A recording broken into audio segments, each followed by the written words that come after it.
Boa noite, queridos amigos. É uma satisfação para nós estarmos juntos mais uma vez, em mais uma atividade online da Sociedade Espírita Allan Kardec de Goiuerê, Paraná, entidade filiada à Federação Espírita do Paraná, através da 11ª URI, sediada em Campo Mourão. O assunto que nós iremos tratar nesta noite, o tema é família e autoconhecimento, aonde nós pretendemos, ao longo da exposição, fazer com que compreendamos o motivo de a família ser tão importante para o conhecimento de nós mesmos. E quando se fala em autoconhecimento na doutrina espírita, nós imediatamente já nos lembramos da questão número 919 de O Livro dos Espíritos. Muito provavelmente, a questão, ou uma das mais conhecidas questões do primeiro livro da codificação kardeciana. E esta questão ela é crucial para o entendimento que nós pretendemos ter nesta noite. Nela, Kardec questiona os benfeitores qual seria o meio mais prático, o meio prático mais eficaz que tem o homem para se melhorar nessa vida e de resistir também à atração do mal. A resposta vem por intermédio de Santo Agostinho. E Santo Agostinho diz: um sábio da antiguidade vô-lo disse, conhece-te a ti mesmo. No desenvolvimento desta questão, nós vemos lá no seu item A, Santo Agostinho desenvolvendo o seu raciocínio. E ele coloca: examinai o que pudestes ter obrado contra Deus, depois contra o vosso próximo e, finalmente, contra vós mesmos. Santo Agostinho nos pede isso, que nós façamos esse balanço ao final do dia, para ver naquilo que nós acertamos e no que, porventura, tenhamos nos equivocado. E essa afirmativa de Santo Agostinho, ela contempla os 2 mandamentos da segunda revelação da lei de Deus, trazidos por Jesus. O primeiro, amar a Deus acima de todas as coisas. E o segundo, amar ao próximo como nós amamos a nós mesmos. E Santo Agostinho vai além. As respostas vos darão ou o descanso para a vossa consciência ou a indicação de um mal que precise ser curado. Santo Agostinho ainda assevera: o conhecimento de si mesmo é, portanto, a chave do progresso individual. E essa afirmativa de Santo Agostinho ainda contempla também uma verdade do Evangelho de Jesus, em que Jesus nos deixou: conhecereis a verdade, e a verdade vos libertará. E essa verdade que nós iremos conhecer, e que com ela ganharemos a liberdade, é o conhecimento de nós mesmos. Quando nós, então, a partir desse conhecimento, saberemos o que nós precisamos fazer para progredir, tanto em termos de virtudes, de corrermos atrás, de conquistarmos essas virtudes, como também de deixarmos os vícios e os defeitos que nos estão fazendo empacar, travando a nossa evolução. E Santo Agostinho continua ainda: quando estiverdes indecisos sobre um valor de uma de vossas ações, inquiri como a qualificaríeis se fosse praticada por outra pessoa. Não desprezeis a opinião dos vossos inimigos, porquanto esses nenhum interesse têm em mascarar a verdade, e Deus muitas vezes os coloca ao vosso lado como um espelho, a fim de que sejais advertidos com mais franqueza do que faria um amigo. Por quê? Porque o inimigo, ele não vai passar a mão na nossa cabeça diante dos nossos erros, dos nossos equívocos. Ao contrário, ele vai apontá-los, ele vai colocar realmente o dedo na ferida. E fazendo isso, num primeiro momento, talvez, ou muito provavelmente, né, nós nos revoltaremos e tudo. Mas mais adiante, muito provavelmente até agradeceremos por conta disso. Porque ele colaborou para que nós conhecêssemos os nossos defeitos, né? Nos conhecêssemos a nós mesmos, o que é o nosso objetivo aqui, né? Por isso, que Jorge Elahá, nosso querido amigo, expositor espírita, que estará conosco mais uma vez este ano, durante o nosso mês espírita, desta vez de forma virtual, né, por conta da pandemia do coronavírus, ele nos lembra sempre da necessidade de nós resolvermos as nossas pendências com os nossos adversários, de superarmos o ódio. Caso contrário, conforme Jorge Elahá, nós cairemos dentro na próxima encarnação. Ou seja, dentro da mesma família, para nos reconciliarmos. Por isso foi que Santo Agostinho, lá na questão 919A, ele coloca lá que Deus muitas vezes coloca os nossos inimigos ao nosso lado como um espelho, né? Então, esse ao vosso lado é na mesma família, é realmente ombreando lado a lado ali, para que nós possamos, assim, estando na mesma família, sendo vigiados até pelas próprias leis da sociedade, nos reconciliarmos com esses nossos adversários de outras existências.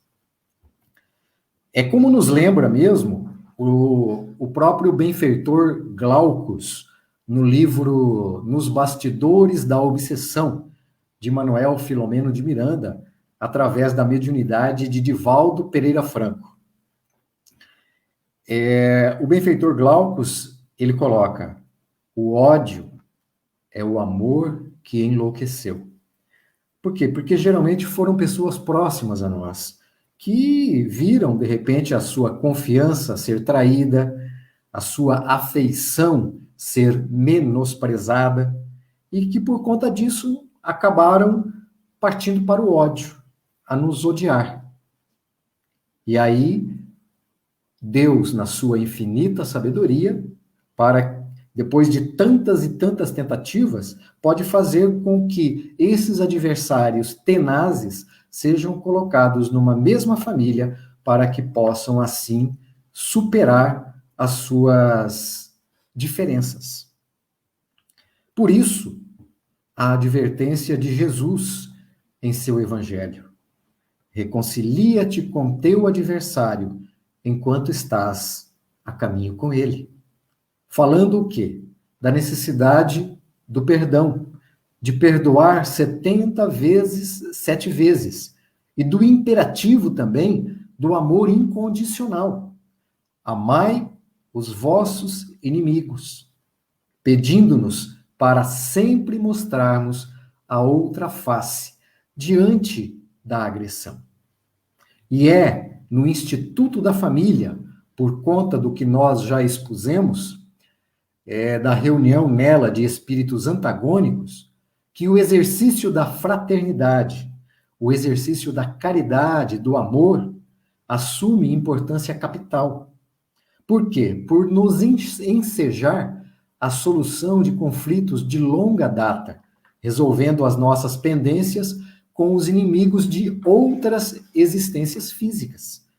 Às vezes, são pessoas com quem nós vemos ombreando com dificuldades, com entreveros de séculos e séculos, e que, para tentar superar, colocam os dois numa mesma família. Para que nós possamos exemplificar isso e ficar até um pouco mais claro para os nossos queridos amigos, nós trazemos uma história interessante que o espírito Irmão X, pela mediunidade de Chico Xavier, nos coloca no livro Contos e Apólogos. E é uma história que fala sobre, inclusive, sobre aborto. Não, não te quero em meus braços, dizia a jovem mãe, a quem a lei do Senhor conferira a doce missão da maternidade para o filho que lhe desabrochava do seio. Não me furtarás a beleza. Significas trabalho, renúncia, sofrimento. Mãe, deixa-me viver, suplicava-lhe a criancinha no santuário da consciência. Estamos juntos, dá-me a bênção do corpo. Devo lutar e regenerar-me. Sorverei contigo a taça de suor e lágrimas, procurando redimir-me. Completar-nos-emos, dá-me arrimo, dar-te-ei alegria. Serei o rebento do teu amor, tanto quanto serás para mim a árvore de luz, em cujos ramos tecerei o meu ninho de paz e de esperança. E a jovem, não, não, não me abandones. E ela dizia, expulsar-te-ei. Piedade, mãe, não vês que procedemos de longe, alma com alma, coração a coração? E ela dizia, que importa o passado? Vejo em ti tão somente o intruso, cuja presença não pedi. Esqueceste, mãe, de que Deus nos reúne? Não me cerres a porta. Sou mulher e sou livre. Sufocar-te-ei antes do berço. Compadece-te de mim. Não posso. Sou mocidade e prazer. És perturbação e obstáculo. E a criança, por nascer, dizia, ajuda-me. Auxiliar-te-ei. E ela dizia, eu não posso auxiliar-te, porque isso é a própria carne. Disputo a minha felicidade e a minha leveza feminil. E a criança, mãe, ampara-me. Procuro o serviço de minha restauração. Dia a dia, mãe, renovava-se o diálogo entre nós. E eles não conseguiam chegar, então, assim, a um termo. Até que, quando a criança tentava vir à luz, disse-lhe a mãezinha cega e infortunada, constrangendo-a a beber o fel da frustração. A mãe disse, torna à sombra de onde vens. Morre, morre. Mãe, mãe, não me mates. Protege-me. Deixa-me viver. Nunca. Socorre-me, mãe. Não posso. Duramente repelido, caiu o pobre filho nas trevas da revolta. E no anseio desesperado de preservar o corpo tenro, agarrou-se ao coração dela, que destrambelhou à maneira de um relógio desconcertado. Ambos, então, ao invés de continuarem na graça da vida, precipitaram-se no despenhadeiro da morte. Desprovidos do invólucro carnal, projetaram-se no espaço, gritando acusações recíprocas.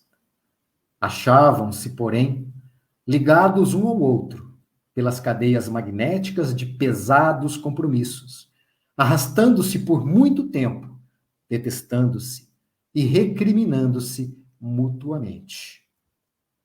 A sementeira de crueldade atraía a seara de ódio, e a seara de ódio lhes impunha nefasto desequilíbrio. Foi como nós comentamos, que o ódio é o amor que enlouqueceu. Anos e anos desdobraram-se, sombrios e inquietantes para os dois, até que um dia, caridoso espírito de mulher recordou-se deles em preces de carinho e piedade, como a ofertar-lhes o próprio seio. Ambos responderam, famintos de consolo e renovação, aceitando o generoso abrigo. Envolvidos pela carícia maternal, repousaram, enfim. Brando sono pacificou-lhes a mente dolorida. Todavia, quando despertaram de novo na terra, traziam o estigma do clamoroso débito em que se haviam reunido, reaparecendo entre os homens como duas almas apaixonadas pela carne, disputando o mesmo vaso físico, no triste fenômeno de um corpo único sustentando duas cabeças. Ou seja, eram irmãos siameses. Agora, sem poderem um ao outro se libertarem, né?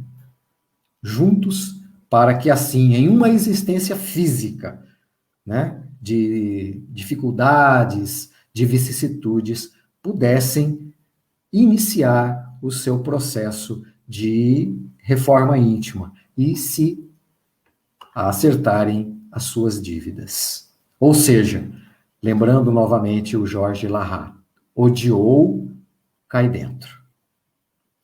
Essa história,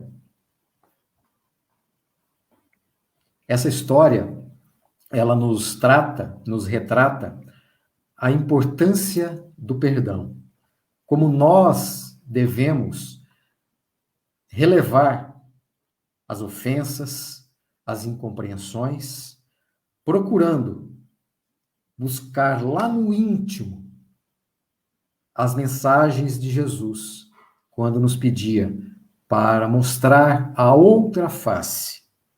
É quando nos fazem o mal, mostrarmos a face do bem. Ainda não é fácil para nós, ainda espíritos muito imperfeitos, mas nós temos que tentar no dia a dia, porque o exercício, a prática, vai nos levar à idade. Para que nós possamos entender a questão do perdão e a necessidade do mesmo, nós vemos no livro O Consolador, do Espírito Emmanuel, a informação sobre o que seria o ódio. Conforme Emmanuel, o ódio pode traduzir-se nas chamadas aversões instintivas, né, em que vem aquilo lá no íntimo, em que nós, às vezes, ou geralmente, nem sabemos o porquê daquilo, dentro das quais há muito de animalidade, que cada homem alijará de si com os valores da autoeducação, a fim de que o seu entendimento seja elevado a uma condição superior. Conforme Emmanuel, o ódio é o germe do amor que foi sufocado e desvirtuado por um coração sem evangelho. As grandes expressões afetivas, convertidas nas paixões desorientadas, sem compreensão legítima do amor sublime, incendeiam-se no íntimo, por vezes no instante das tempestades morais da vida, deixando atrás de si as expressões amargas do ódio, como carvões que enegrecem a alma. Só a evangelização do homem espiritual poderá conduzir as criaturas a um plano superior de compreensão, de modo a que jamais as energias afetivas se convertam em forças destruidoras do coração. Essa é a informação que Emmanuel nos traz. Basicamente, o que Emmanuel coloca ali? Que nós devemos amar incondicionalmente. É a explicação do Evangelho de Jesus, quando Jesus nos pede para que amemos os nossos inimigos. Os inimigos são quem? São aqueles que não nos compreendem ainda, que não nos entendem. Talvez por estarmos errados, ou pode ser que estejamos certos e eles errados. Mas não é motivo para brigas, para discussões, para animosidades, né? E sim para o exercício da tolerância, da paciência, para irmos superando pouco a pouco as nossas dificuldades. E a família assume papel importante neste processo. Por isso, Allan Kardec, na questão número 681 de O Livro dos Espíritos, questionou os benfeitores espirituais sobre isso. E eles asseveraram que Deus fez do amor filial e do amor paterno um sentimento natural. Foi para que, por essa afeição recíproca, os membros de uma família se sentissem impelidos a ajudarem-se mutuamente, o que, aliás, com muita frequência se esquece na nossa sociedade atual.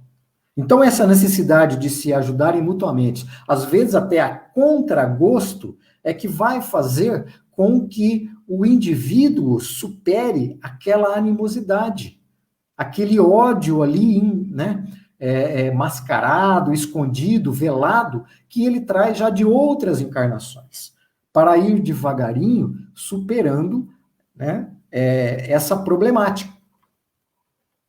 Já na questão 774, ainda de O Livro dos Espíritos, os amigos espirituais respondem que os laços sociais são necessários ao progresso e os de família mais apertados tornam os primeiros. Quis Deus, por essa forma, que os homens aprendessem a amar-se como irmãos, através da família. Né? Porque por conta da reencarnação, nós podemos ter no nosso vizinho, no nosso colega de trabalho, né? Talvez alguém que pertenceu à nossa família numa encarnação anterior e que nós não sabemos o porquê, simpatizamos com aquela pessoa, temos um carinho, um afeto por ele. Né? Porque talvez numa encarnação anterior, dentro de uma mesma família, nos damos muito bem, tínhamos uma grande afinidade. E assim, então, através da encarnação, nós vamos nos aprendendo a nos tratarmos como irmãos. E para que nós possamos ainda compreender melhor a necessidade da família para a nossa evolução, nós trazemos mais uma história do Espírito Irmão X. Só que agora, no livro Contos desta e Doutra Vida, também pela mediunidade de Chico Xavier. Uma história bem singela, mas interessante. Irmão X nos conta que o rio transbordava. Boiavam ali animais mortos ou deslizavam toras e ramarias. Famílias inteiras abandonavam os casebres sob a chuva, carregando aves espantadiças, quando não estivessem puxando algum cavalo magro. Quirino, o jovem barqueiro, que 26 anos de sol no sertão haviam enrijado de todo, ruminava plano sinistro. Não longe, em casinhola fortificada, vivia Licurgo, conhecido usuário das redondezas. Todos sabiam que Licurgo era propriedade de pequena fortuna, a que amontoava guarda, a que ele montava guarda vigilante. Mas ninguém, no entanto, poderia avaliar com certeza qual que era o valor dessa fortuna, porque sozinho Licurgo envelhecera e sozinho ele atendia às suas próprias necessidades. O velho, dizia o barqueiro Quirino, de si para consigo, ele será atingido na certa, e ele vai morrer mesmo. Ele não vai sair, as águas vão chegar, vão levá-lo, ele vai morrer. Então, se ele vai morrer mesmo, por que não nos aproveitarmos da fortuna dele? Afinal de contas, Quirino pensava, eu sou jovem, tenho um grande futuro pela frente, muito tempo para viver. Posso aproveitar a riqueza dele e ter uma boa vida? E assim foi pensando no seu plano. O aguaceiro continuava caindo lá na tarde fria. E o rapaz, um tanto quanto hesitante, bateu à porta da choupana molhada do velho Licurgo. Seu Licurgo, seu Licurgo. E o velho veio e, assombrado com o rapaz, aquela hora, com aquela chuva, né? O que será que ele quer? E Quirino lhe disse: se o senhor não quer morrer, não demore. Mais um pouco de tempo, e as águas chegarão. Mas o velho Licurgo era por deveras teimoso, e disse: não, não, moro aqui há muitos anos, tenho confiança em Deus, e no rio eu não sairei daqui. E aí, o Quirino pensou: e agora, o que eu faço? O velho não vai embora, e se ele não for embora, como é que eu vou ficar com o dinheiro dele? Tomado de impulso criminoso, o barqueiro empurrou a porta mal fechada e avançou sobre o velho, que procurou em vão reagir. Quirino, então, assim, matou o velho Licurgo. Quirino largou para um lado o corpo amolecido, como traste inútil, arrebatou o pequeno molho de chaves de grande cinto e em seguida varejou todos os escaninhos. Gavetas abertas mostravam cédulas mofadas, moedas antigas e diamantes, sobretudo muitos diamantes. Enceguecido de ambição, o moço recolhe tudo quanto acha. A noite, chuvosa, descerra então completa. Quirino toma os despojos da vítima num cobertor e, em minutos breves, o cadáver mergulha no rio. Passado algum tempo, o homicida não vê que uma sombra se lhe esgueira à retaguarda. Que sombra que era? Era o velho Licurgo, o espírito de Licurgo, que acompanha o seu tesouro. Pressionado pelo remorso, o barqueiro abandona a região e instala-se em grande cidade, com pequena casa comercial. E casa-se, procurando esquecer o próprio arrependimento. Mas, por bondade divina, recebe o velho Licurgo, reencarnado por seu próprio filho.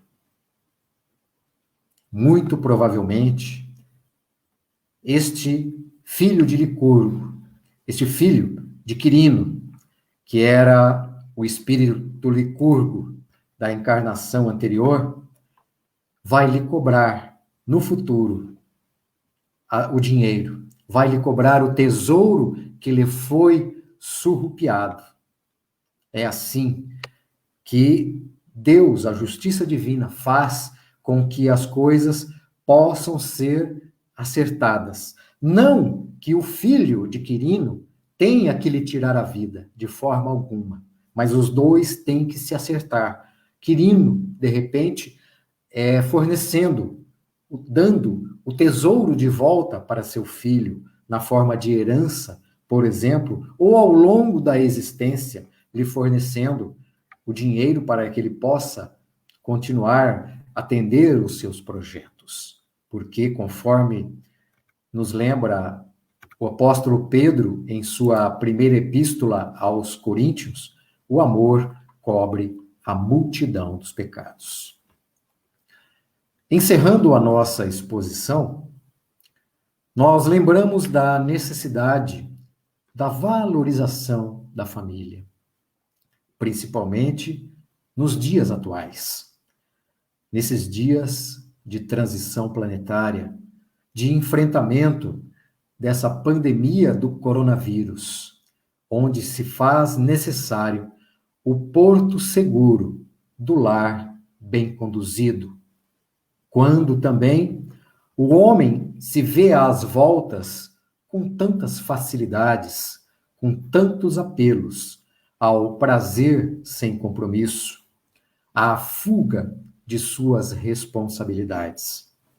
Por isso mesmo, os espíritos mencionam, na questão 775 de O Livro dos Espíritos, que o relaxamento dos laços de família provocaria a recrudescência do egoísmo. Ou seja, seria o homem cada vez mais querendo só para si mesmo. Agora, na família, não. Na família, ele vai procurando favorecer o seu cônjuge, os seus filhos, os seus parentes. Então, ele vai diminuindo o seu egoísmo. Agora, se a família se acabasse, por exemplo, aumentaria a desigualdade social, que já é grande, principalmente no Brasil. Finalizando, lembramos que a família é a melhor instituição para nos conhecermos. Por que é a melhor instituição? Porque que nós nos apresentamos como verdadeiramente somos. Porque lá fora, no exterior, nós mostramos o que queremos que os outros vejam em nós. As nossas máscaras. Porém, no lar, somos nós mesmos, pois julgamos erradamente que os familiares têm que nos suportar de qualquer jeito, sem a preocupação de sermos atenciosos, carinhosos e às vezes nos portamos como verdadeiros tiranos. Por isso, vez ou outra a gente ouve, né, as pessoas brincarem, ou nós no movimento espírita, né? Pai, quero morar no centro espírita. Por quê? Pergunta o pai. Porque aqui o Senhor é tão bonzinho. E aí nós nos lembramos da cantora Kel Smith, que em uma de suas músicas nos lembra: não está faltando amor, está faltando amar. Ou seja, o amor está em nós. Nós trazemos dentro de nós o germe do amor divino, deste amor aos inimigos, deste amor incondicional, independente do que quer que aconteça. Está em nós. Basta que nós mergulhemos, nos conheçamos intimamente, né? Para conhecer o amor que nós temos lá. E aí expressarmos realmente este amor pelo nosso semelhante. Agradecemos, amigos, pela oportunidade de mais uma vez estarmos juntos aqui, pela internet, pelo perfil do Facebook da Sociedade Espírita Allan Kardec. Este vídeo vai estar disponível também no canal do YouTube da Sociedade Espírita Allan Kardec. E aproveitando também, pedimos a todos, por favor, que vão lá e curtam o link para que nós possamos aumentar os nossos seguidores e possamos, assim, futuramente fazer também lives ao vivo pelo YouTube. No próximo sábado, nós teremos a palestra com a nossa querida irmã Ivone Carrião. Muito obrigado a todos, que o nosso querido Mestre Jesus abençoe a todos nós e que possamos a todo dia nos lembrarmos do exemplo inolvidável de Jesus. Fiquem todos em paz.